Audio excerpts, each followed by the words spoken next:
Step 3, within your head element, add a title element with the text set to photo gallery. So I'll just come along here and I'll fire in a title element. And let's just close that off straight away so I don't forget. And I want to put in photo gallery. If you're ever unsure about any of this stuff, just shoot it off to title tag here in title HTML.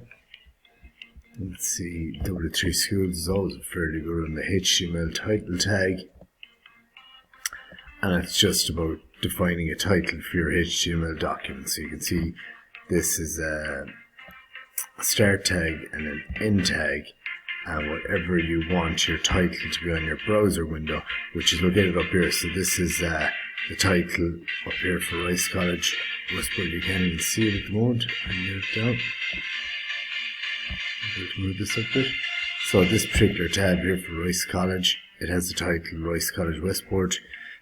Google account has this particular tab has that title, and so on and so forth. The CSS Flexbox that we're doing there has that as well.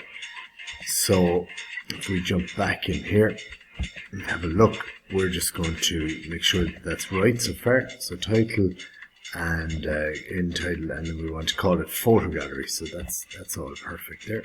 Lovely.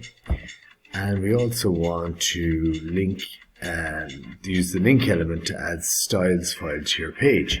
So I know how to do this as well, but I'm just going to jump off here and say link an external style sheet. And W3 Schools again, always a good one.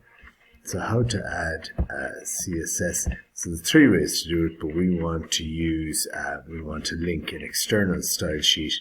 So this tag here, all one kind of tag, link, the relationship is a style sheet and where the actual page is.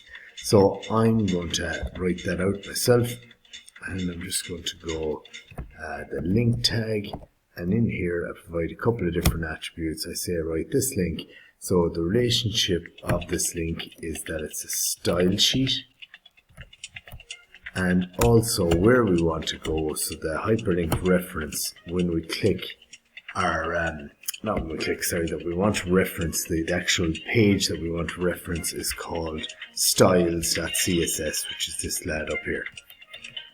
LES.css, and that should be hopefully step number 3. And that seems to have passed that test. So see you shortly for step 4.